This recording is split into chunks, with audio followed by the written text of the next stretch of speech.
తండ్రి ఇతన్ని దీవించండి, ఆశీర్వదించండి. అలాగే తండ్రి వేదిక మీద వచ్చిన ప్రతి వ్యక్తిని మీ చేతిలో అప్పచెప్తున్నాం. వాళ్ళు ఈ సమయంలో వేరేదో పనులు చేసుకొని ఉండొచ్చు, కానీ తండ్రి మీ మీద ఉన్న ప్రేమ బట్టి మిమ్మల్ని ఆరాధించటకు, మీ పిల్లలతో సహవాసం చేయుటకు, వాక్యపరంగా ఆత్మికంగా బలపరచబడుటకు ఎంతో మంచి ఆశలతో వేదిక మీద వచ్చి ఉన్నారు. అందరినీ కూడా మీరు తృప్తిపరుస్తున్నారు, దీవిస్తున్నారు, ఆశీర్వదిస్తున్నారు అని మేము నమ్ముచున్నాం. నిష్ప్రయోజకమైన మీ దీనదాసుని సమయంలో నించోబెట్టి మీ మహిమార్థమై వాడుకుంటున్నారు తండ్రి. దాన్ని బట్టి నేను మిమ్మల్ని స్తుతిస్తున్నాను. ఈ దినం, ఈ వేళ, ఈ పూట మీరు మా కొరకు ఏం పాఠంలు ఏర్పరిచి ఉన్నారు అవన్నీ కూడా మా విశ్వాస నేతల్ని విప్పి బయలుపరుస్తారని నమ్ముచు ఈ వినపమును మేము యేసుక్రీస్తు పరిశుద్ధమైన నామమున వేడుకుంటున్నాం. ఆమేన్, ఆమేన్, ఆమేన్. అయితే మనము ఇప్పుడు ఒక వాక్య భాగము సహోదరి శిరీషతో చదివించిన తర్వాత మనము ముందుకు వెళ్దాం. సహోదరి శిరీష గారు 119వ కీర్తన 18వ వచనం, 119వ కీర్తన 18వ వచనము చదివినిపిస్తారు. దీన్ని మనం ఆధారం చేసుకుందాం. ఈ వాక్య భాగంని 119వ కీర్తన 18వ వచనం. నేను నీ ధర్మశాస్త్రమునందు ఆశ్చర్యమైన సంగతులను చూచినట్లు నా కన్నులు తెరవుము. ఆశ్చర్యమైన సంగతులు నేను చూచినట్లు నా కన్నులను తెరువుము. అలాగే ఎప్పుడులకనే నేను అది జ్ఞాపకం చేస్తున్నానండి. మన బైబిల్ స్టడీలో మనం వేసే 3 అడుగులు, ఆ 3 స్టెప్స్ మనము పూర్తి చేస్తేనే బైబిల్ స్టడీ వెనకాల మనము ముఖ్యమైన గురిని మనము సాధించినట్టు. ఎప్పుడులక నేను మీకు అది గుర్తు చేస్తున్నాను. మొదటిగా అబ్జర్వేషన్, తర్వాత ఇంటర్ప్రిటేషన్, తర్వాత అప్లికేషన్. వాక్యము ఏం చెప్తుందో అది చూచుట, ఇంటర్ప్రిటేషన్ దాని అర్థం ఏంటో అర్థం చేసుకునుట, అప్లికేషన్ దాంట్లో ఉన్న సత్యం ఏంటో మన క్రైస్తవ జీవితంలో నేర్చుకొని అమలుపరచుట. అయితే ఇంకా 2 వాక్య భాగంలో కూడా నేను చదివిస్తానండి సహోదరి శిరీషతో, for the benefit of newcomers. నేను ఎప్పుడు గుర్తు చేస్తూనే ఉంటాను, మరి ఇంకొకసారి కూడా గుర్తు చేస్తున్నాను. లేఖనం ఎందుకు రాయబడి ఉన్నది 2 కారణములు. మొదటిగా 1 కొరింథీ 10వ అధ్యాయం 11వ వచనం. 1 కొరింథీ 10వ అధ్యాయం 11వ వచనం. ఈ సంగతులు దృష్టాంతరములుగా వారికి సంభవించి యుగాంతమున మనకు బుద్ధి కలుగుటకై రాయబడింది. మనకు బుద్ధి కలుగుటకై రాయబడింది అంటే ఎవరు ఏమేం పొరపాట్లు చేశారో దేవుడు ఏమి కూడా దాచిపెట్టకుండా ఉన్నట్టున్నట్టు రాయించారు. వాళ్ళు చేసిన పొరపాట్లు మనము చేయకూడదు అని. అలాగే నిరీక్ష పుట్టించుటకై కూడా రాయబడాను అనే మాట మనం రోమిలికి రాసిన పత్రిక 15వ అధ్యాయం 4వ వచనం, అది కూడా చదువుకుందామండి. రోమిలికి రాసిన పత్రిక 15వ అధ్యాయం 4వ వచనం. ఏలయనగా ఓర్పు వలనను లేఖనం వలన ఆదరణ వలనను మనకు నిరీక్షణ కలుగుటకై పూర్వముందు రాయబడినవన్నీ మనకు బోధ కలుగు నిమిత్తము రాయబడి ఉన్నది. థ్యాంక్ యూ అమ్మా. ఇంకొక మాట నేను చెప్పేసి స్లైడ్ షోకి వెళ్తాను. మనం 22వ అధ్యాయంకి మనం వచ్చి ఉన్నాం. బుద్ధి కలుగుటకై రాయబడేను, అలాగే నిరీక్షణ పుట్టించుటకై రాయబడేను. మీకు అందరు కూడా తెలిసే ఉంటుంది. నేను ఒక ప్రశ్న అడిగి ముందుకు వెళ్తాను. అయినా సరే మెథడిస్ట్ సంఘం స్థాపకుడు ఎవరు చెప్పగలుగుతారా? మీరు అన్మ్యూట్ చేసుకోనన్నా చెప్పొచ్చు, లేకపోతే పబ్లిక్ చాట్లన్నా ఆన్సర్ పెట్టవచ్చు. ఎవరు మెథడిస్ట్ సంఘంని స్థాపించారు? మనం అందరం కూడా ఇక్కడ నేర్చుకోవడానికే వచ్చి ఉన్నాము. జవాబు మనకు తెలియకుండా ఆశపడే అవసరం లేదు. అమ్మా చెప్పండి. జాన్ వెస్లీ గారు రైట్ ఆన్సర్. మెథడిస్ట్ సంఘం స్థాపకుడు జాన్ వెస్లీ గారు. ఆ జాన్ వెస్లీ గారు ఎలాగా మారు మనసు పొందారు అని అంటే, అమెరికా నుంచి ఇంగ్లాండ్ దేశంకి ఓడ ప్రయాణం చేసే సమయంలో ఒక షిప్ లో ఆ ప్రేయర్ మీటింగ్ జరుగుతుంది. ఆ ప్రేయర్ మీటింగ్ ఏ సంఘంతో కూడిన ప్రేయర్ మీటింగ్ అంటే మొవేరియన్ చర్చ్. దాని పేరేంటి? మొవేరియన్ చర్చ్. దాని స్థాపకుడు ఒక గొప్ప సేవకుడు, ఆయన పేరు, నమ్మకమైన సేవకుడు, ఆయన పేరు జెన్జెండాఫ్. ఇది నిజంగా జరిగిన సంఘటన అండి. అయితే ఆయన చాలా నమ్మకస్తుడు, ఎంతో కృషితో సేవ చేశాడు. ఇంకా దేవుడు ఆయన స్థాపించిన సంఘం చేత మన జాన్ వెస్లీ గారిని రక్షణ మార్గంలో నడిపించడం కూడా జరిగింది. అయితే ఈ జెన్జెండాఫ్ని స్వీడిష్ కింగ్, స్వీడన్ దేశంకి చెందిన ఒక రాజు, ఆయన నాస్తికుడు, ఆయన రాజభవనంకి పిలిపించి చెప్పాడంట, చూడండి జెన్జెండాఫ్ గారు, మీరు దేవుడు ఉన్నారని నమ్ముతున్నాను, నేనైతే నాస్తికుడిని, మీరు నా రాజభవనంలో ఉన్న సౌకర్యాలన్నీ కూడా 10 దినములు రుచి చూడొచ్చు, కానీ 10 దినముల తర్వాత రుజువుపరచాలి దేవుడు ఉన్నాడు అని అన్నప్పుడు జెన్జెండాఫ్ గారు నవ్వుతూ అన్నారంట, రాజుగారు, నాకు 10 దినములు అవసరం లేదండి, 10 గంటలు కూడా అవసరం లేదు, 10 నిమిషములు కూడా అవసరం లేదు, నేను ఒక మాట చెప్తాను, ఆ మాట చెప్పంగానే మీరు నమ్ముతారు దేవుడు ఉన్నాడు అని. అంటే ఆ మాట ఏంటి అని ఆ స్వీడన్ దేశం రాజు నాస్తికుడు అడిగినప్పుడు జెన్జెండాఫ్ గారు చెప్పింది ఏంటంటే, ఇజ్రాయెల్ దేశం. హల్లెలూయా, ప్రైజ్ ది లార్డ్. ఇజ్రాయెల్ దేశం. నేను ఒక ప్రశ్న అడిగి ముందుకు వెళ్తానండి, దానికి జవాబు మీరు అన్మ్యూట్ చేసుకొని ఇవ్వచ్చు, ఆర్ పబ్లిక్ చాట్లో ఆన్సర్ ఇవ్వచ్చు. ఇప్పుడు నా వ్యక్తిగత జీవితంలో, బ్రదర్ ఇజ్రాయెల్ గారి వ్యక్తిగత జీవితంలో, బ్రదర్ విజయ్ గారి వ్యక్తిగత జీవితంలో దేవుడు చెప్పిన మాటలన్నీ కూడా నెరవేర్చబడినాయి అనుకుందాం. ఇప్పుడు ద్వితోపదేశ కాండం 28వ అధ్యాయంలో మీరు దేవుణ్ణి వెంబడిస్తే ఈ దీవెనలన్నీ కూడా దేవుడు కుమరిస్తాడు అనే మాటలు మనం చదువుకోవచ్చు. ద్వితోపదేశ కాండం 28వ అధ్యాయం జ్ఞాపకం చేస్తున్నాను. అలాగే మీరు దేవుణ్ణి దూరం పెడితే, అవిధేయులు అవుతే ఈ శాపాలు మీ ఎంట పడతాయని కూడా దేవుడు అదే 28వ అధ్యాయం ద్వితోపదేశ కాండంలో రాసి పెట్టాడు. ఇజ్రాయెల్ చరిత్రలో మరి అది నెరవేర్చబడుట మనం చూస్తాం. ఇప్పుడు వ్యక్తిగతంగా నేనన్నా, ఇజ్రాయెల్ బ్రదర్ అన్నా, విజయ్ బ్రదర్ అన్నా, మేడ మీద నుంచి కాదండి, కొండ మీద ఎక్కి దేవుడు చెప్పిన మాటలన్నీ కూడా వ్యక్తిగతంగా మేము అనుభవించాం, అవన్నీ కూడా నెరవేర్చబడినాయి. మేము విధేయత చూపించినప్పుడు మేము ఆశీర్వదించబడాం, మేము అవిధేయులమైనప్పుడు దేవుని ఉగ్రతకి పాత్రులమయ్యాం అని వ్యక్తిగతంగా మేము మేడ మీద నుంచి కాదు, కొండ మీద నుంచి అరిచి చెప్తే ప్రజలు నమ్ముతారండి? వ్యక్తిగతంగా అంటున్నాం. వ్యక్తిగతంగా మేము ఇండివిజువల్స్గా కొండ మీద ఎక్కి ఈ మాటలు ప్రకటిస్తే ప్రజలు నమ్ముతారా? నో. Right answer. కానీ ఒక దేశం చరిత్రని ఎవరు కూడా నిర్లక్ష్య చేయుటకు వీల్లేదు. You cannot turn a blind I to the history of one nation. ఎందుకంటే ఒక దేశం చరిత్ర అబద్ధం చెప్పదు. హల్లెలూయా, ప్రైజ్ ద లార్డ్. ఇజ్రాయెల్ దేశం చరిత్రలో వాళ్ళు ఎప్పుడప్పుడు విధేయత చూపించారో ఆశీర్వదించబడుట మనం చూస్తాం, ఎప్పుడు అవిధేయులయ్యారో దేవుని చేత శిక్షింపబడుట మనం చూస్తాం. అందుకే బుద్ధి కలుగుటకై లేఖనం రాయబడి ఉన్నది, అలాగే నిరీక్షణ పుట్టించుటకై లేఖనం రాయబడింది. ఎప్పుడప్పుడు వాళ్ళు విధేయత చూపించారో ఆశీర్వదించబడారు. మనం కూడా క్రైస్తవ జీవితం జీవిస్తూ ముందుకు సాగే సమయంలో మనము నానా కష్టాలకి గురి అవుతుండొచ్చు అప్పుడప్పుడు, కానీ దేవుడు దీవించే దేవుడు. పరలోకంకి వెళ్ళినప్పుడు గొప్ప బహుమానాలు మనకు దేవుడు ఇవ్వబోతున్నాడు. ఎలాగ ఇజ్రాయెల్ దేశంని విధేయత చూపించినప్పుడు దీవించాడో, అలాగే మనం విధేయత చూపిస్తే దేవుడు దీవిస్తాడు.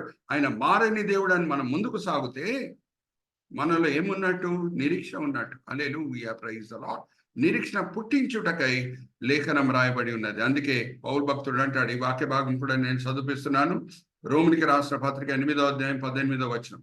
ఒక్కసారి చదివినిపించమ్మా. రోమిలికి రాసిన పత్రిక 8వ అధ్యాయం 18వ వచనం. దేవుడు మన కొరకు సిద్ధపరిచిన బహుమానాలతో పోలిస్తే ఇప్పుడున్న శ్రమలు ఎడదగినవి కావు. ఒకసారి చదవమ్మా. మన ఎడల ప్రత్యక్షము కాబో మహిమ ఎదుటి ఇప్పటి కాలపు శ్రమలు ఎన్నతగినవి కావని ఎంచుచున్నాను. హల్లెలూయా, ప్రైజ్ ది లార్డ్. సో అందుకు లేఖనం రాయబడి ఉన్నది. ఒకటి బుద్ధి కలిగించుటకై, రెండవది నిరీక్షణ పుట్టించుటకై. ఇది మనం జ్ఞాపకం పెట్టుకుందామండి. ఇప్పుడు మనం 22వ అధ్యాయంలో మనము ఆల్రెడీ చూసింది ఏంటంటే మొదటి 4 వచనాలు. ఒకటి స్క్రూటినీ, అంటే పరీక్షతో కూడిన అనుభవం అబ్రహాము అనుభవించుట. ఎటువంటి పరీక్ష దేవుడు ఆయన జీవితంలో తీసుకొని వచ్చాడు. లేక పుట్టిన ఈసాక్ని బలి ఇమ్మంటున్నాడు. నేను పోయిన వారం కూడా చెప్పానండి, మన పాపములను విడిచిపెట్టుట కొంచెం సులభం, కానీ మన హక్కులను విడిచిపెట్టుట, అధికారాలను విడిచిపెట్టుట కష్టం. అబ్రహామా, మెసొపొటోమియాని విడిచిపెట్టి వచ్చేయి, విగ్రహారాధనని విడిచిపెట్టి వచ్చేయి, విగ్రహారాధికుల మధ్యన ఉండొద్దు, నేను నీకు ఒక దేశం చూపించబోతున్నాను, అక్కడ వచ్చేయి, అక్కడ నడుచుకొని వెళ్ళు అని దేవుడు ఆజ్ఞాపించినప్పుడు అబ్రహాము విగ్రహారాధించే బంధువులు మిత్రులను విడిచిపెట్టి వచ్చాడు. అది కూడా కష్టమే. కానీ దానికంటే కష్టం ఏంటంటే లేక పుట్టిన ఈసాకుని బలి ఇచ్చుట. పాపం విడిచిపెట్టుట కొంచెం సులభం, కానీ మన అధికారాలను విడిచిపెట్టుట ఇంకా కష్టం.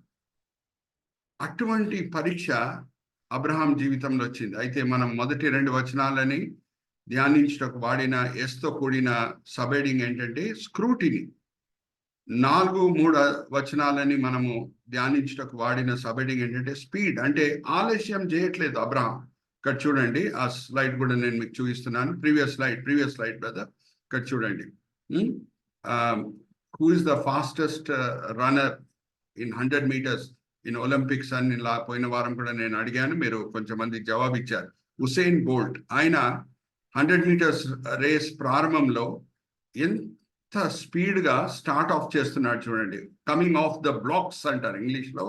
This is called coming of the blocks. Brother Vijay గారు కూడా చక్కగా కర్సర్ పెట్టి చూపిస్తున్నారు చూడండి. వేరే వాళ్ళందరూ కూడా ఆ గన్ షాట్కి, అంటే స్టార్టింగ్ సిగ్నల్ అనమాట గన్ షాట్, దానికి ఒక రకంగా స్పందిస్తుంటే ఉసేన్ బోల్ట్ స్పందన ఎలాగుంది చూడండి. ఆయన బాడీ లాంగ్వేజ్ చూడండి, ఆయన reaction to the gun shot ఎలాగుందో చూడండి.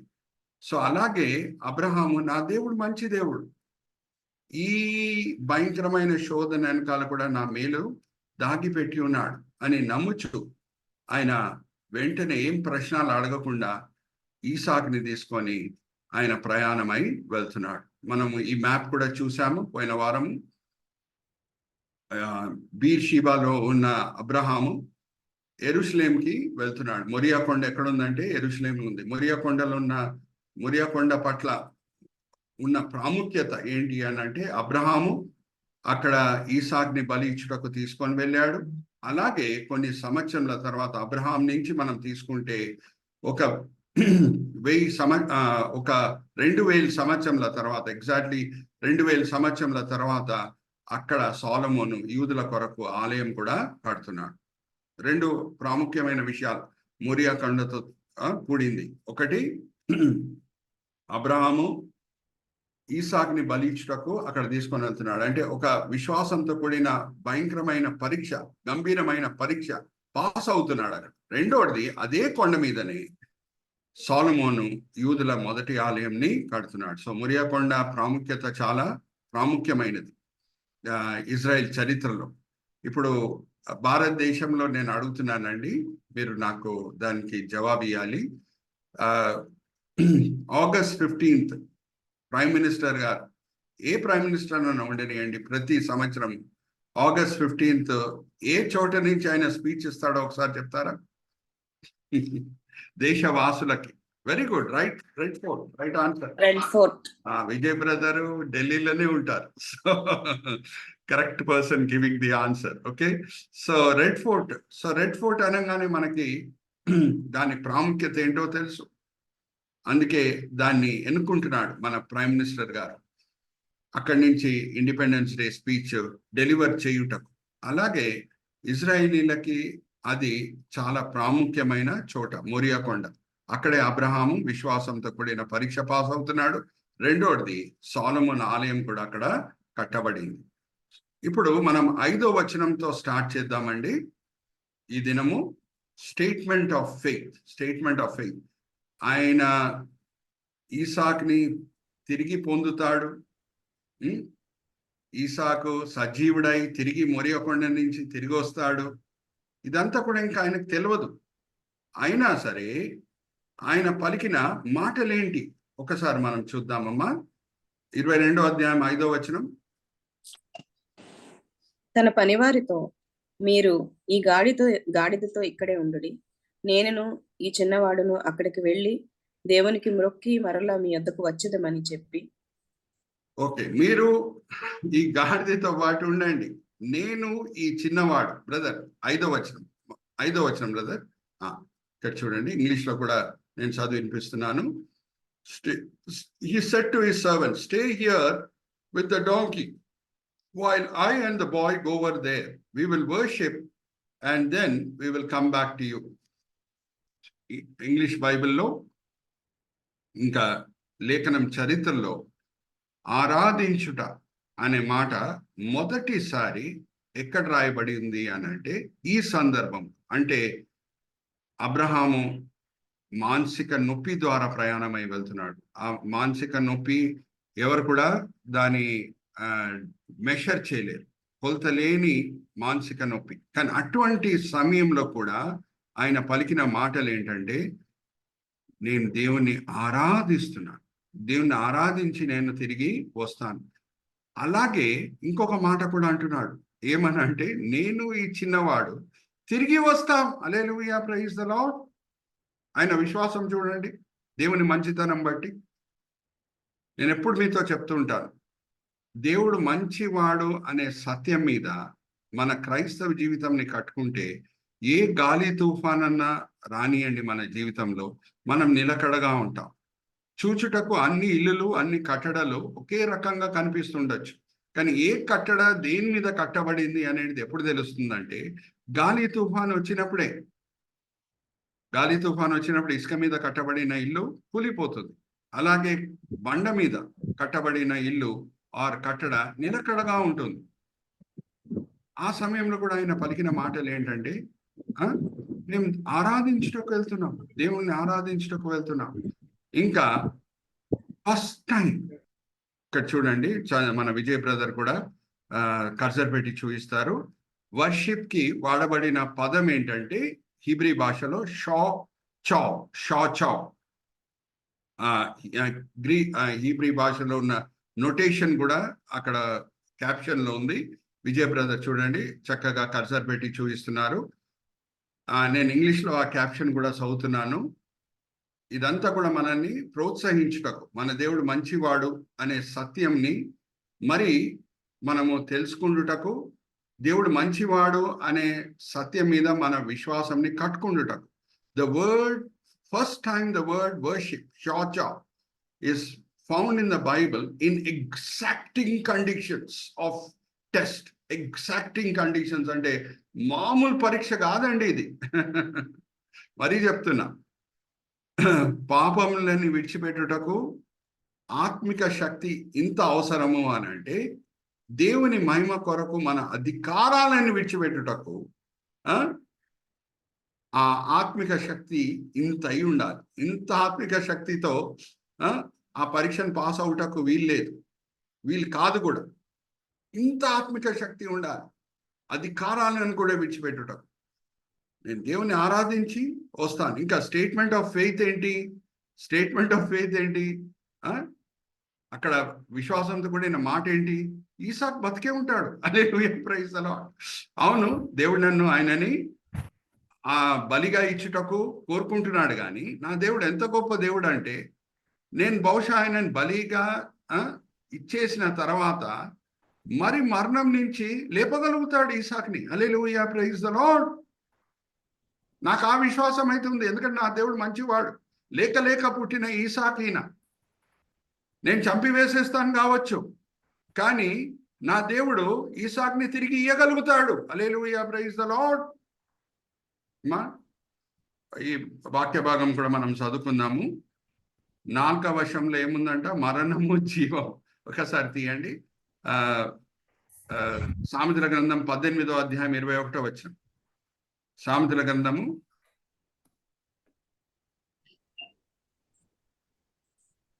18వ అధ్యాయం 25వ వచనం.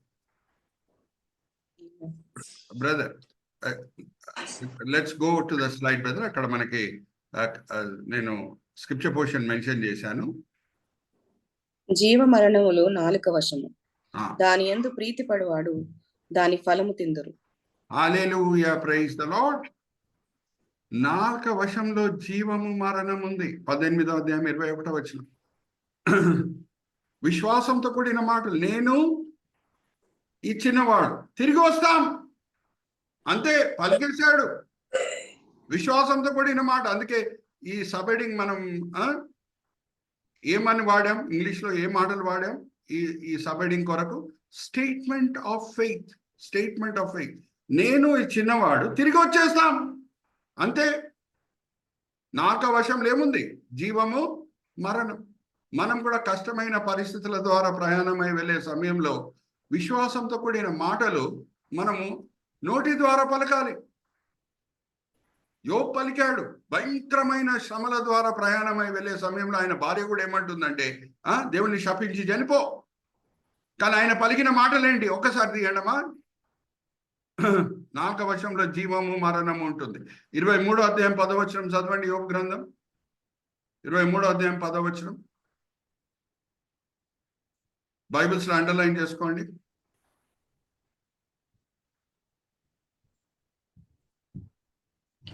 నేను నడుచు మార్గము ఆయనకు తెలియను. ఆయన నన్ను శోధించిన తర్వాత నిన్ను సువర్ణం వలె కనపడుతును. అరే, ఈ శోధనలు నా మేలు కొరకు అనుమతించాడు నా మంచి దేవుడు. ఇదంతా అయిపోయిన తర్వాత మేలు పొందేటిది నేను మెరిచే బంగారం వలె కనిపిస్తాను అని అంటున్నాడు. హల్లెలూయా, ప్రైజ్ ది లార్డ్.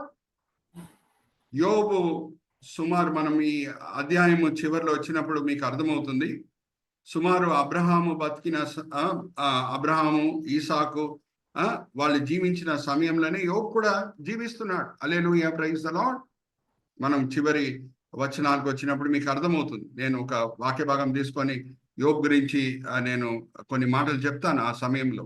అయితే జాగ్రత్తగా వినండి. యోబు కూడా ఈ మాటలు ఎప్పుడు పలుకుతున్నాడంటే ఏదో పరిస్థితులు అనుకూలంగా ఉన్నప్పుడు కాదు, భయంకరమైన పరిస్థితుల ద్వారా వెళ్ళేటప్పుడు. నేను బయటికి వస్తాను అంతే. విశ్వాసంతో కూడిన మాటలు. జీవము మరణము నాలుక వశంలో ఉంది. అలాగే ఆ శ్రమల ద్వారా బయటికి వచ్చాడు ఒక దినం, మెరిచే బంగారం వలె. ఇంకొక వాక్య భాగం కూడా నేను సహోదరి శిరీషతో చదివిస్తాను. 2వ రాజుల గ్రంథం 4వ అధ్యాయంలో షూనేం పట్టణంకి చెందిన ఒక స్త్రీ మనకు కనిపిస్తుంది. ఆమె పరిచర్య ఏంటంటే ఆదిత్వము చూయించే పరిచర్య. ఏం పెద్ద చాలా మంది ఏమనుకుంటారంటే బోధ చేసే పరిచర్య, ప్రవచించే పరిచర్య, అలాగే స్వస్థపరిచే పరిచర్య, అన్ని గొప్ప పరిచర్యలు అని అనుకుంటారు. కానీ ఆల్రెడీ నేను మీతో ఆదికాండము 18 అలాగే 19 వచనాలను నేను పంచుకున్నాను. ఆదిత్వము చూయించుట కూడా చాలా ముఖ్యమైన పరిచర్య. తెలియకుండానే మనము దేవదూతలకి ఆదిత్వం చూయించినట్టు. సో ఈమె ఆతిథ్యం చూపించినప్పుడు ఆమె జీవితంలో జరిగిన 4 అద్భుతాల్లో 2 అద్భుతాలు నేను మీతో పంచుకొని ముందుకు వెళ్తాను. మొదటిగా ఆమె గొడ్రాలు. వాళ్ళ భర్త కూడా వృద్ధుడు, కానీ గర్భఫలం దేవుడు ఆ వయసులో కూడా దేవుడు ఇస్తున్నాడు. ఎందుకంటే ఆమె ఎవరి చేత ఆశీర్వదించబడుతుందంటే ఎలీషా ప్రవక్త చేత ఆశీర్వదించబడుతుంది. కొన్ని సంవత్సరాల తర్వాత లేక పుట్టిన కుమారుడు చనిపోతున్నాడు. చనిపోయినప్పుడు ఆమెకు తెలిసిపోయింది చనిపోయాడు అని. ఆమె స్ట్రైట్ ఎలియా ప్రవక్త దగ్గర ఎలీషా ప్రవక్త, ఎలియా కాదండి, ఎలీషా ప్రవక్త దగ్గర వెళ్ళేటప్పుడు గెహాజీ ఎలీషా ప్రవక్త దాసుడు వచ్చి అడుగుతున్నాడు, మీ కుమారుడు బాగానే ఉన్నాడా? నీ ఫేస్ చూస్తే కంగారుతో కూడిన ఫేస్ ఉంది, నీ ఫేషియల్ ఎక్స్ప్రెషన్స్ చూస్తుంటే మనసులో చాలా భారం ఉన్నట్టుంది. కుమారుడు బాగానే ఉన్నాడు? బాగానే ఉన్నాడు. హల్లెలూయా, ప్రైజ్ ది లార్డ్. నాలుక వశంలో జీవము మరణం ఉంది. అలాగే కొంచెం తర్వాత అబ్బాయి తిరిగి బతుకుతున్నాడు. సో ఆ వాక్య భాగం కూడా మనం చదువుకుందాము. గెహాజీ అడిగినప్పుడు ఆమె ఎలాగా స్పందిస్తుందో. 2వ రాజుల గ్రంథము 4వ అధ్యాయము 25-26 బైబిల్స్ లో అండర్లైన్ చేసుకోండి. గెహాజీ అడుగుతున్నాడు,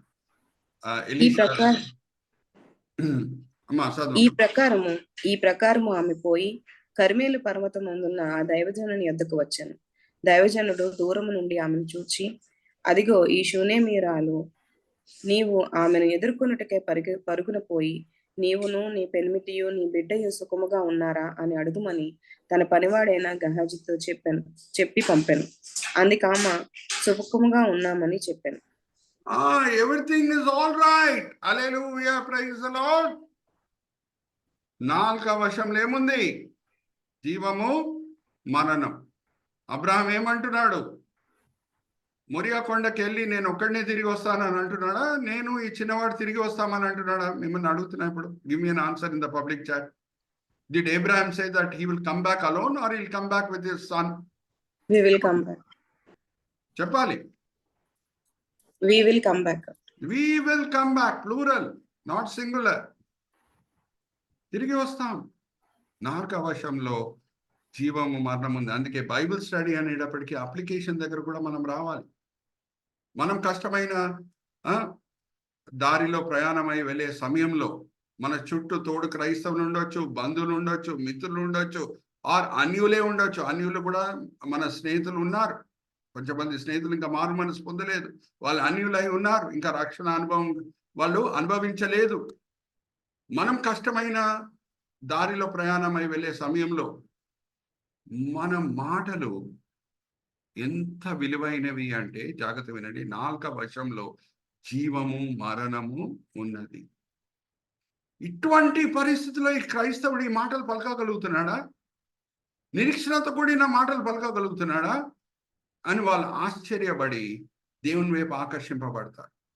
ఇంకా మనం అది పలికిన తర్వాత ఆ మాటలు కూడా నెరవేర్చబడినప్పుడు అన్యులకి అది ఏమవుతుంది అంటే సదాకాలం గుర్తు ఉండిపోతుంది.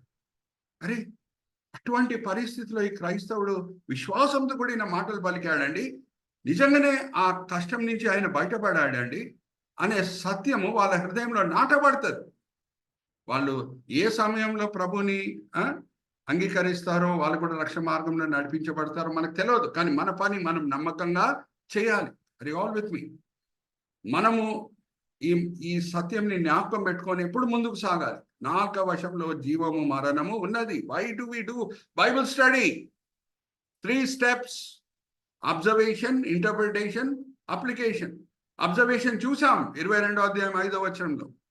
ఇంటర్ప్రిటేషన్ అర్థం చేసుకున్నాం. ఇప్పుడు అప్లికేషన్ దగ్గర వచ్చినప్పుడు అది మనం పాటించబోతున్నామా?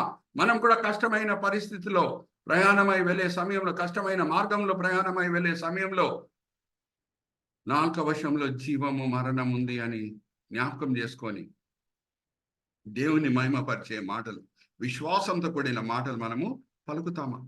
నేను ఈ చిన్నవాడు తిరిగి వస్తాం అంతే. Amazing, is it not? అందుకే పౌలు భక్తుడు అంటాడు, ఒకసారి తీయండమ్మా, హీబ్రీయులకు రాసిన పత్రిక 11వ అధ్యాయం 19వ వచనం. అబ్రహాం ఏమని నమ్మాను? దేవుడు నేను ఇసాకుని చంపినా సరే తిరిగి బతికించగలుగుతాడు. 11వ అధ్యాయం 19వ వచనం. బైబిల్స్ లో అండర్లైన్ చేసుకోండి, చదవమ్మా. తన ఏక కుమారుని అర్పించి ఉపమాన రూపముగా అతనిని మృతుల్లో నుండి మరల పొందాను. మృతుల్లో నుండి మరలా పొందాను అబ్రహాము. ఇంగ్లీష్ లో కూడా నేను చదువుతాను. Abraham reasoned that God could raise the dead, and figuratively speaking, he did receive Isaac back from death. Hallelujah, praise the Lord. Abraham reasoned that God could raise the dead. నేను ఒక్కడే తిరిగి వస్తానని అంటున్నాడా? లేదు, నేను నా కుమారుడు చిన్నవాడు తిరిగి వస్తాం. మా నాలుక వశంలో జీవము మరణము ఉన్నది. Are you all with me? So let us remember this. That is the purpose of Bible study. Not only observation, not only interpretation, but also application. So let's go to the next slide, brother. Symbolism.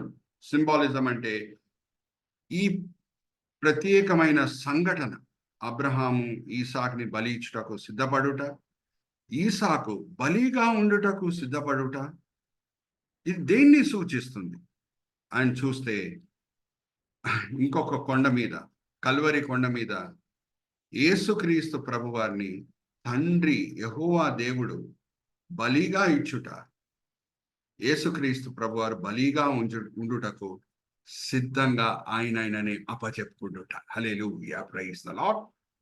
నేను అడుగుతున్నానండి ఒక ప్రశ్న. యేసుక్రీస్తు ప్రభువారు శిలువ మీద పొందిన మరణం మైదానంలోనా లేకపోతే కొండ మీదనా? Give me an answer. కొండ మీద. Hallelujah, praise the Lord. Look at the similarities, look at the similarities. ఈసాకు భుజం మీద కూడా చెక్కుందా కొండెక్కేటప్పుడు? చూద్దామా పిక్చర్ కూడా?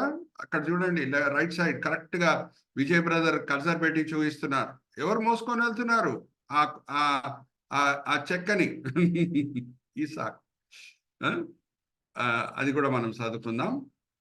22వ అధ్యాయము బ్రదర్, విజయ్ బ్రదర్, 8వ వచనంకి మనం వద్దాము. 8వ వచనంకి మనం వద్దాం. Brother show the this thing also, scripture portion. 22వ అధ్యాయము ఆదికాండం. భుజం మీద అబ్రహాము ఏం పెట్టాను ఒకసారి చూద్దాము. 6వ వచనం చదవమ్మా. 22వ అధ్యాయం 6వ వచనం.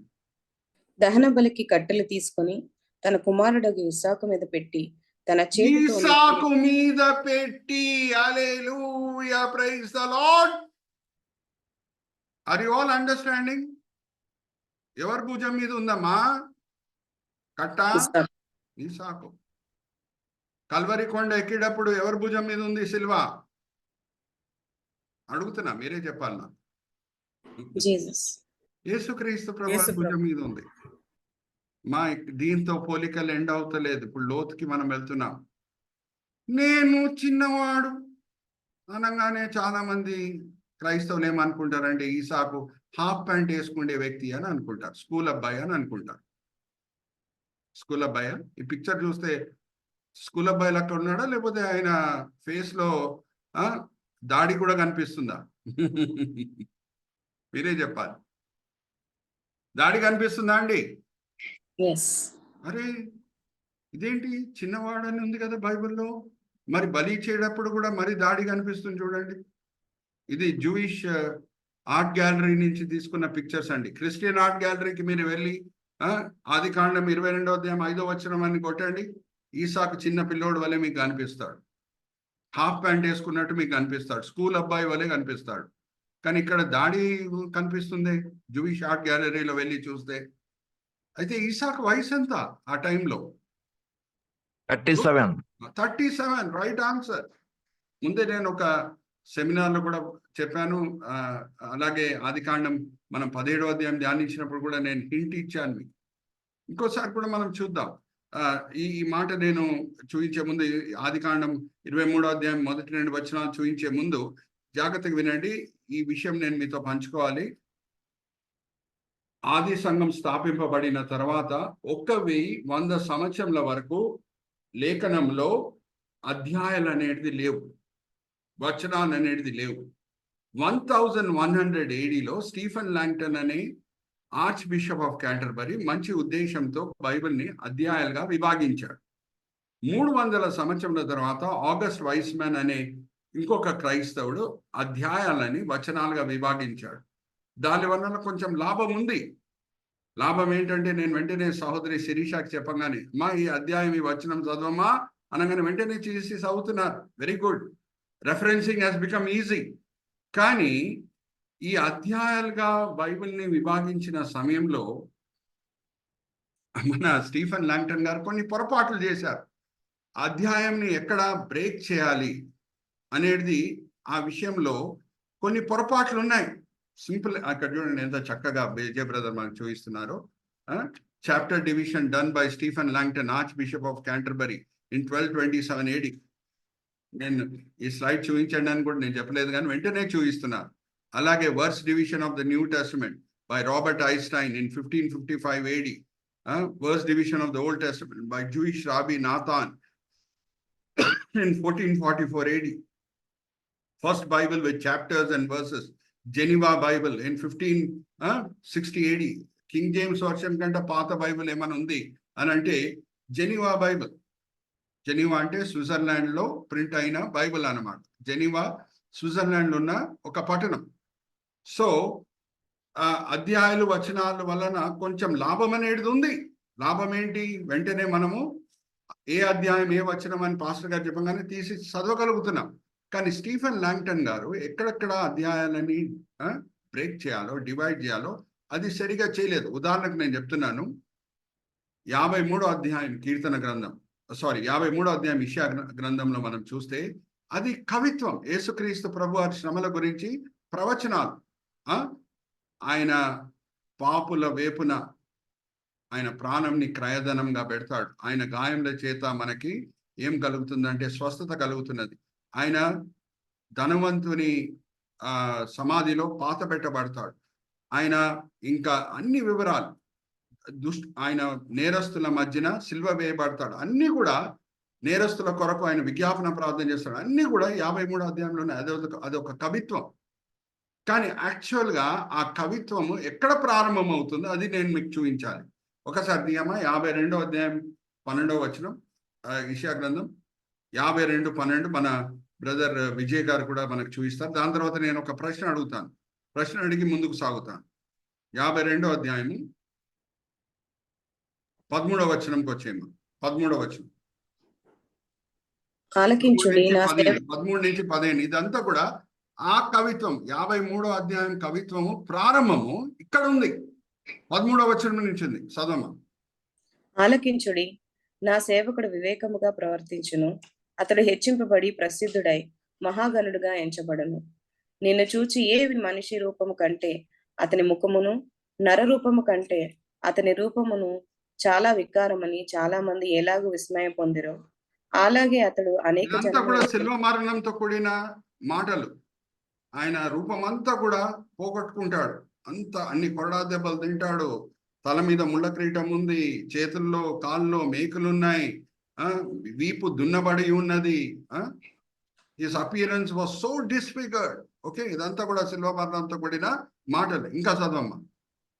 రాజులు అతని చూచి నోరు మూసుకొనెదరు. తమకు చేయబడని సంగతులు వారు చూచెదరు. తాను వినిన దానిని గ్రహింతురు. హల్లెలూయా, ప్రైజ్ ది లార్డ్. ఇప్పుడు సింపుల్ ప్రశ్న. ఒక కవిత్వం ఉందండి.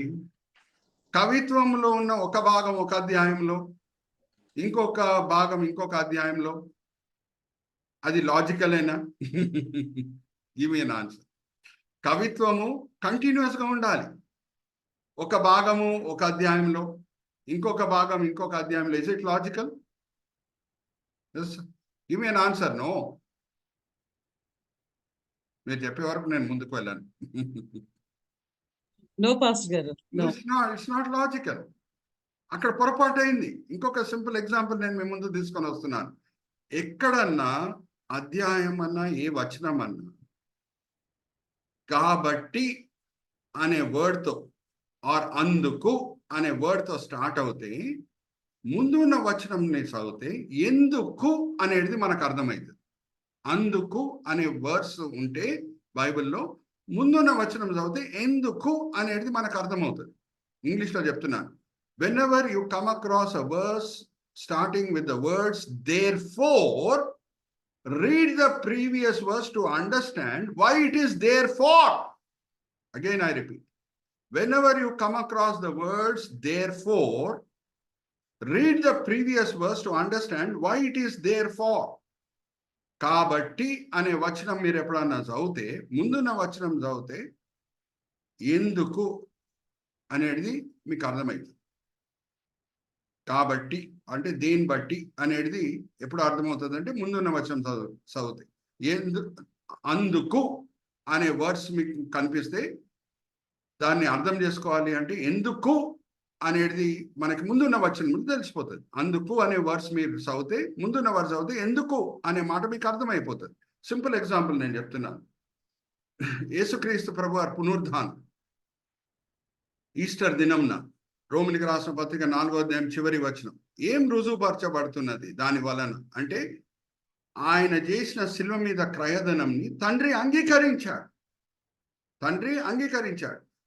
గుడ్ ఫ్రైడే పేమెంట్ అంటే Easter receipt. Hallelujah, praise the Lord. మళ్ళీ చెప్తున్నా, యేసుక్రీస్తు ప్రభువారి క్రయధనంని తండ్రి అంగీకరించాడు అనే రుజువు ఏంటి? పునరుద్ధానం. అందుకే ఆయన సమాధి మీద విజయం పొంది బయటికి వచ్చాడు. ఓకే, ఒకసారి అది చదువుదామమ్మా. 4వ అధ్యాయం 5వ వచనం, రోమిలికి రాసిన పత్రిక 4వ అధ్యాయం 25వ వచనం చివరి వచనం. రోమిలికి రాసిన పత్రిక 4వ అధ్యాయం చివరి వచనం. ఆయన మన అపరాధముల నిమిత్తము అప్పగింపబడి మనము నీతిమంతులుగా తీర్చబడుటకే లేపబడెను. నీతిమంతులుగా తీర్చబడుటకు లేపబడెను. He was delivered over to death for our sins and was raised to life for our justification. అంటే యేసుక్రీస్తు ప్రభువారు చేసిన క్రయధనం గుడ్ ఫ్రైడే దినమున తండ్రి అంగీకరించాడు. అది ఎలాగ మనకు కనిపిస్తుంది? ఈస్టర్ వలన మనకు కనిపిస్తున్నది. He was raised for our justification. అంటే తండ్రి అంగీకరించాడు ఆయన శిలువ మీద చేసిన ఆ త్యాగంని. సో ఇప్పుడు మనం తండ్రితో సమాధానం కలిగి ఉంటాం ఎప్పుడు? ఆ శిల్వ కార్యంని మనము విశ్వసిస్తే. ఇప్పుడు 5వ అధ్యాయం 1వ వచనం చదవమ్మా, రోమీయులకు రాసిన పత్రిక.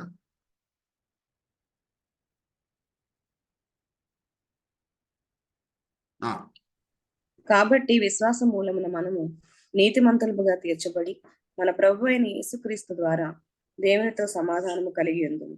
Raised for our justification అనగానే therefore since we have been justified through faith we have peace with God through our Lord Jesus Christ.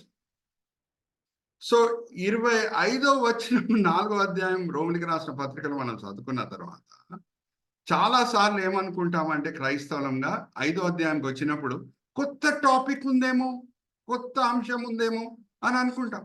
But actually it is a continuation. It is a continuation. Are you with me? 5వ అధ్యాయం 1వ వచనము అది actually 4వ అధ్యాయం 26వ వచనంగా ఉండాలి. Stephen Langton గారు ఇటువంటి పొరపాట్లు చేశారు. ఇంకా ఎన్నో ఉన్నాయి, అన్ని కూడా నేను చూపించట్లేదు. ఉదాహరణకు నేను చెప్తున్నా, 22వ అధ్యాయం ఆదికాండము అయిపోగానే 23వ అధ్యాయంలో సారా మరణం గురించి రాయబడి ఉన్నది. వెంటనే మనం ఏమనుకుంటాము అని అంటే, ఓ ఎన్నో సంవత్సరాల తర్వాత సారా చనిపోయింది, ఇది కొత్త అంశం అండి, కొత్త సంఘటన అండి, ఎన్నో సంవత్సరాల తర్వాత జరిగిన సంఘటన అండి అని అనుకుంటాం. కానీ అక్కడే మనం చూస్తే అబ్రహాము అక్కడ లేడు, సారా చనిపోయిందనే కబురు విని అక్కడ వచ్చాడు అనే మాట ఉంటుంది. అంటే దాని అర్థం ఏంటి? ఆయన అక్కడ లేడు. ఎందుకు లేడు? 22వ అధ్యాయంకి మనం వెళ్తే మనకు తెలుసు, మొరియా కొండకు వెళ్ళాడు, దాని తర్వాత బీర్షీబా దగ్గరే వచ్చాడు, కానీ హెబ్రోన్కి రాలేదు ఆయన. ఇక్కడ చూడండి, 19వ వచనం చదవమ్మా, 22వ అధ్యాయం. మొరియా కొండలో పరీక్ష పాస్ అయిపోయిన తర్వాత అబ్రహాం ఎక్కడ వచ్చాడు అని ఉన్నది, ఎక్కడి నుంచి బయలుదేరాడో అక్కడే వచ్చాడు, బీర్షీబాకే వచ్చాడు. తర్వాత అబ్రహాము తన పనివారి యొద్దకు తిరిగి రాగా వారు లేచి అందరూ కలిసి బెర్షెబాకు వెళ్ళిరి. అబ్రహాము ఆయన ప్రయాణం ప్రారంభమైంది. ఆయన చాలా ధనవంతుడు. ఈ గొర్రెల వ్యాపారంలో, గొర్రెలని పెంచటము, మేపటము, ఆ వ్యాపారంలో, క్యాటిల్ బ్రీడింగ్ లో ఆయన చాలా ధనవంతుడు. ఎన్నో బ్రాంచెస్ ఉన్నాయి. బీర్షిబాలో ఒక బ్రాంచ్ ఉంది, హెబ్రోన్లో ఒక బ్రాంచ్ ఉంది. హెబ్రోన్ బ్రాంచ్ ని సారమ్మ చూసుకుంటుంది. సారమ్మ హెబ్రోన్లో చనిపోయిన తర్వాత ఇప్పుడు చూడండి 23వ అధ్యాయం మొదటి 2 వచనాలు. సారా జీవించిన కాలము అనగా సారా బ్రతికిన ఏండ్లు 120. సారా కనాను దేశమందలి హెబ్రోను కిరియతర్బాలో మృతి పొందెను. అప్పుడు అబ్రహాము సారా నిమిత్తము అంగలార్చుటకు, ఆమెను గూర్చి ఏడ్చుటకు వచ్చాను అక్కడ. ఎందుకంటే అక్కడ లేడు. ఎక్కడున్నాడు? బీర్షిబాలో ఉన్నాడు. సో ఇప్పుడు జాగ్రత్త వినండి. సారమ్మ చనిపోయింది, అబ్రహాం అక్కడ వచ్చాను బీర్షిబా నుంచి అని అంటే అప్పుడే జరిగిన సంఘటనలు అవి. అప్పుడే జరిగిన సంఘటనలు, ఏదో తర్వాత ఎక్కడో జరిగిన సంఘటనలు కావు. సారమ్మ వయసు 127 అని అంటే ఈసాకు ఎప్పుడు పుట్టాడమ్మా? సారమ్మకి అడుగుతున్నాం మిమ్మల్ని. సారమ్మ వయసు ఎంత ఈసాకు పుట్టినప్పుడు? 90.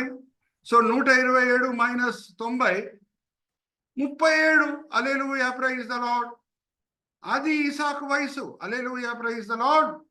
ఇప్పుడు ఈ మాటలు నేను ఎందుకు బల్లగుద్ది చెప్తున్నాను, ఎందుకు ఈ పాయింట్ ని నేను ఇంత ఎంఫసైజ్ చేస్తున్నాను, ఎందుకు ఇంత ఇంపార్టెన్స్ ఇస్తున్నాను అని అంటే, మనము ఈసాకుని యేసుతో పోలుస్తున్నాం, అబ్రహాంని పరమ తండ్రి అయిన యెహోవా దేవునితో పోలుస్తున్నాం. యేసుక్రీస్తు ప్రభు వారి వయసు కూడా 30s లో ఉన్నాడు ఆయన. హల్లెలూయా, ప్రైజ్ ద లార్డ్. 33 సంవత్సరాల వయసు కలిగి ఉన్నప్పుడే శిలువ మరణంకి ఆయనని అన్నీ తెలుసుకొని అప్పచెప్పుకుంటున్నాడు. ఈసాక్ కూడా అబ్రహాం ఆయన కొరకు బలిపీఠం తయారు చేసి బలిపీఠం మీద ఆయనను పండబెట్టి కత్తి లేపినప్పుడు ఈసాక్ కూడా తెలిసి ఏం జరుగుతుందో అనేది. హల్లెలూయా, ప్రైజ్ ద లార్డ్. చిన్నవాడు అని అంటే అమాయకుడు. అరే ఇక్కడ పడుకోరా అంటే బహుశా పడుకుంటాడు. బలిపీఠం మీద. కానీ 37 సంవత్సరంల వయసున్న ఈసాక్కి ఏం జరగబోతుందో తెలియదా? అడుగుతున్నా. బలిపీఠం మీద పడుకోనంటే, చేతులు కట్టి పడుకోమంటే బలిపీఠం మీద ఈసాక్ ఏం జరగబోతుందో 37 సంవత్సరంలో తెలియకుండా ఉంటుందా?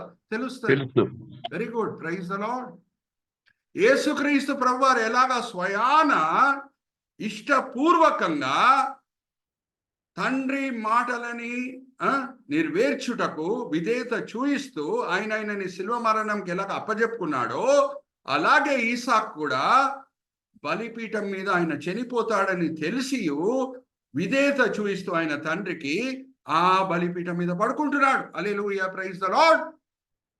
Are you seeing the symbolism? అందుకే ఈ సబ్ హెడింగ్ మనం ఏం వాడుతున్నాము?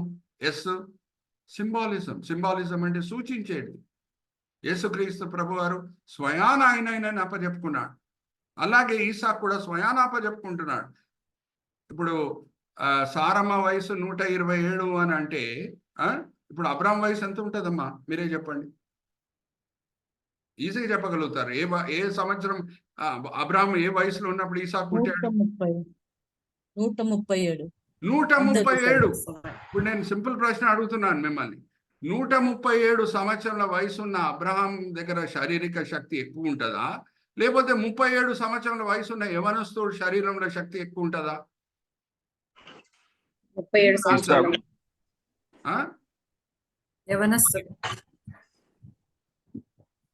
యవనస్తుడు శరీరంలో ఎక్కువ శక్తి ఉంటది.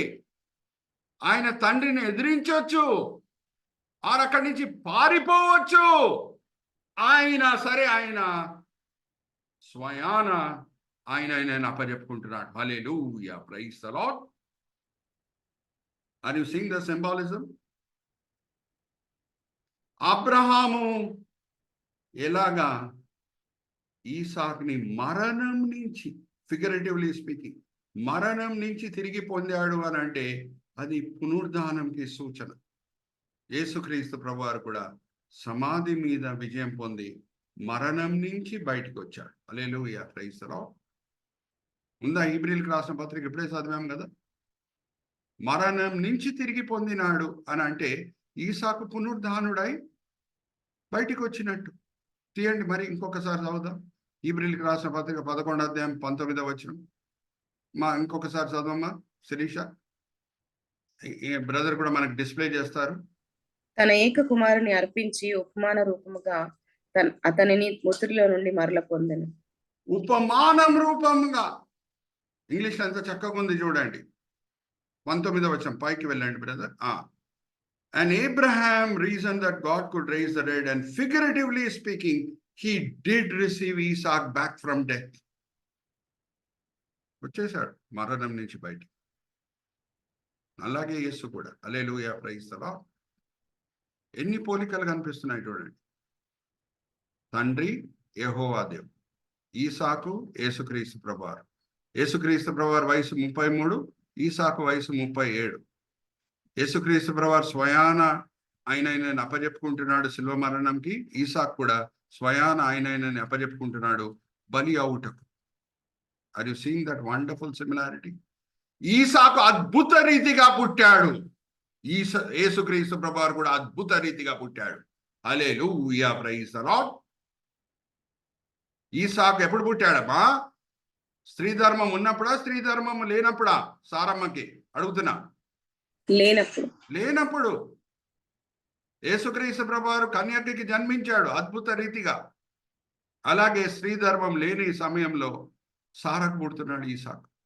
You can see wonderful similarities between Isaac and Jesus.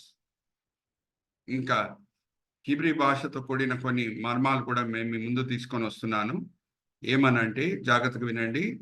నేను ఈ చిన్నవాడు అనే మాట రాయబడి ఉంది కదా. చిన్నవాడికి వాడబడిన పదం ఏంటంటే నార్ అంటే నా వయసుతో పోలిస్తే చిన్నవాడు. యాక్చువల్లీ చిన్నవాడు కాదు.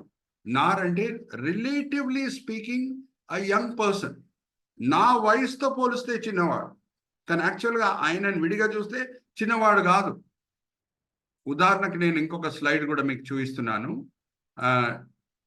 యూదా బతిమలాడుతున్నాడు యోసేపు ముందు. Let's go to the next slide brother.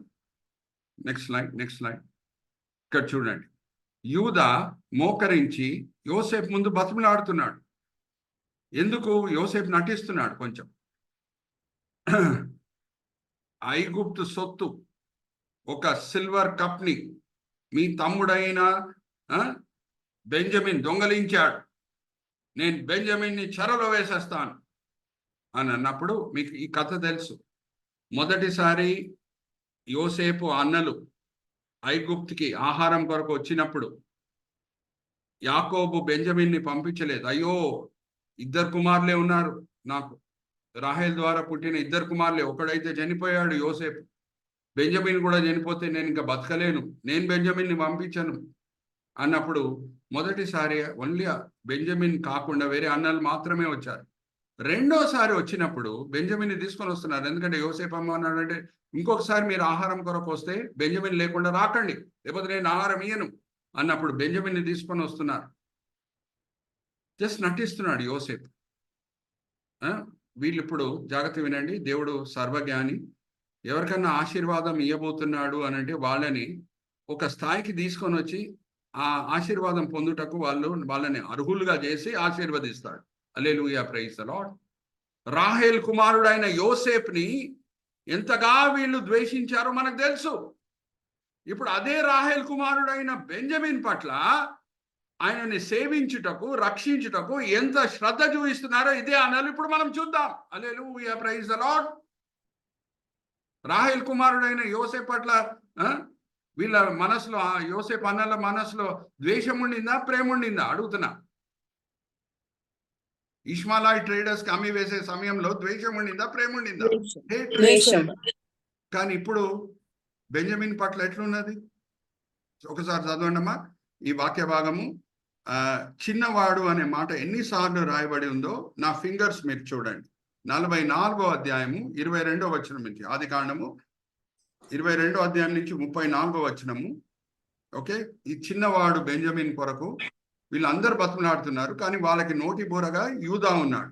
Okay, ఎన్నిసార్లు చిన్నవాడు అనే మాట అక్కడ రాయబడి ఉన్నదో నా ఫింగర్స్ చూడండి.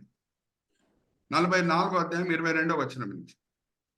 అందుకు మేము, ఆ చిన్నవాడు తన తండ్రిని విడవలేడు, వాడు తన తండ్రిని విడిచిన ఎడల వాని తండ్రి చనిపోవునని ఏలిన వానితో చెప్పితిమి. అందుకు తమరు, మీ తమ్ముడు మీతో రాని ఎడల మీరు మరలా నా ముఖము చూడకూడదని తమ దాసులతో చెప్పితిరి. కాబట్టి నా తండ్రి అయిన తమ దాసుని వద్దకు మేము వెళ్ళి ఏలిన వారి మాటలను అతనికి తెలియజేస్తుమి. మా తండ్రి, మీరు తిరిగి వెళ్ళి మన కొరకు కొంచెం ఆహారం కొనుక్కొని రండని చెప్పినప్పుడు మేము అక్కడికి వెళ్ళలేము, మా తమ్ముడు మాతో కూడా ఉండిన ఎడలు వెళ్ళుదుము, మా తమ్ముడు మాతో ఉంటేనే గాని ఆ మనుషుని ముఖము చూడలేమని చెప్పితిమి. అందుకు తమ దాసుడైన నా తండ్రి, నా భార్య నాకిద్దరిని కనినని మీరెరుగుదురు, వారిలో ఒకడు నా యొద్ద నుండి వెళ్ళిపోయాను, అతడు నిశ్చయముగా దుష్టమృగముల చేత చీల్చబడని అనుకుంటుని, అప్పటి నుండి అతడు నాకు కనబడలేదు. మీరు నా ఎదుటి నుండి ఇతన్ని తీసుకొని పోయిన తరువాత అతనికి హాని సంభవించిన ఎడల నెరసిన వెంట్రుకలు గల నన్ను మృతుల లోకములోనికి దుఃఖముతో దిగిపోవున్నట్లు చేయుదురని మాతో చెప్పాను. కావున అతడు దాసుడైన నా తండ్రి యొద్దకు నేను వెళ్ళినప్పుడు ఈ చిన్నవాడు మా యొద్ద లేని ఎడల అతని ప్రాణము ఇతని ప్రాణముతో పెరవేసుకుని ఉన్నది గనుక ఈ చిన్నవాడు మా యొద్ద లేకపోవుట అతడు చూడగానే చనిపోవును. అట్లు తమ దాసులమైన మేము నెరసిన వెంట్రుకలు గల మా దాసుడైన మా తండ్రి మృతుల లోకములోనికి దుఃఖముతో దిగిపోవునట్లు చేయదము. తమ దాసుడైన నేను ఈ చిన్నవాని గూర్చి నా తండ్రికి పూటబడి నీ యొద్దకు నేను అతన్ని తీసుకొని రాని ఎడల నా తండ్రి దృష్టి యందు ఆ నింద నా మీద ఎల్లప్పుడూ ఉండునని చెప్పితిని. కాబట్టి తమ దాసుడైన నన్ను ఈ చిన్నవానికి ప్రతిగా ఏలిన వారికి దాసునిగా ఉండనిచ్చి ఈ చిన్నవాని తన సహోదరులతో వెళ్ళనిమ్ము. ఈ చిన్నవాడు నాతో కూడా ఉంటే గాని నా తండ్రి యొద్దకు నేను ఎట్లు వెళ్ళగలను, వెళ్ళిన ఎడల నా తండ్రికి వచ్చే అపాయం చూడవలసి వచ్చునని చెప్పాను. ఎన్నిసార్లు రాయబడి ఉందమ్మా చిన్నవాడు? 8 times. 7. Right answer. ఇప్పుడు ఈ చిన్నవాడైన బెంజమిన్ కి ఎంతమంది కుమారులు మనం చూద్దాం. యూదాతో పోలిస్తే చిన్నవాడు. జస్ట్ కొన్ని దినముల తర్వాత మనకందరికీ తెలుసు, అన్నలు బెంజమిన్ తిరిగి వెళ్తున్నారు వాళ్ళ నాన్నగారి దగ్గర. అప్పటికే యోసేపు నేనే యోసేపు అని బయలుపరిచేశాడు. ఆ చాలా సంతోషంతో కూడిన ఆ కబురు తీసుకొని వెళ్తున్నారు, ఆ సమాచారం తీసుకొని వెళ్తున్నారు. ఇంకా తండ్రితో పాటి వేరే అందరు కూడా యూదులు కానాన్ దేశం నుంచి ఐగుప్తుకు వచ్చేస్తున్నారు. ఐగుప్తుకు వచ్చే సమయంలో యాకోబు కుమారుల పిల్లలు వాళ్ళ పేర్లు అన్ని కూడా రాయబడి ఉన్నాయి. అన్ని కూడా మనం తీసుకుంటే 70 మంది తిరిగి వస్తున్నారు. అదే నిర్గమకాండం దాంతోనే స్టార్ట్ అవుతుంది. 70 మంది ఐగుప్తుకి వచ్చారు అని. సో ఇప్పుడు ఈ 46వ అధ్యాయం మనం చదువుదాము. 10-11 వచనాలు. ఆదికాండం 46. బెంజమిన్కి ఎంతమంది కుమారులు ఉన్నారో మనం చూద్దాం. చిన్నవాడికి ఉన్న కుమారులు ఎంతమంది? 10వ వచనంకి వచ్చేయండి అమ్మా. 46వ అధ్యాయం.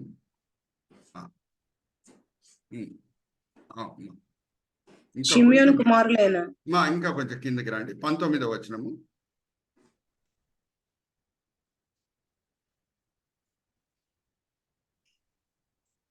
యాకోబు కుమారులైన 21వ వచనం చదవండి. 21వ వచనం. బెన్యామీను కుమారులైన బెల, బెకెరు, అష్బేలు, గెరా, నయమాను, ఎహి, రోషు, ముప్పీము, హుప్పీము, ఆర్దు. అరే 10 మంది కుమారుల తండ్రి అయి ఉన్నాడు బెంజమిన్.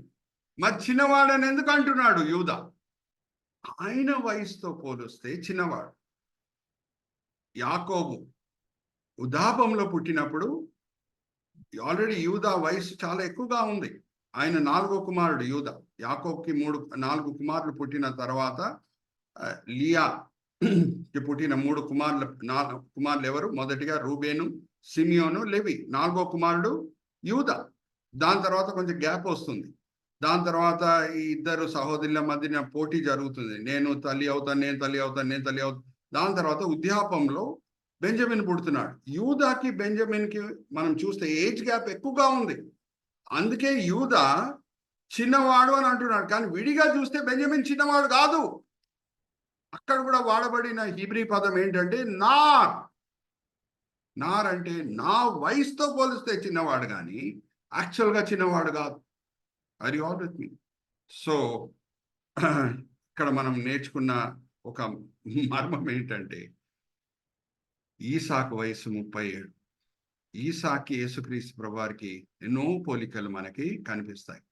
జన్మం దగ్గర నుంచి ఈసాకు జన్మం అద్భుతం, యేసుక్రీస్తు ప్రభువారి జన్మం అద్భుతం.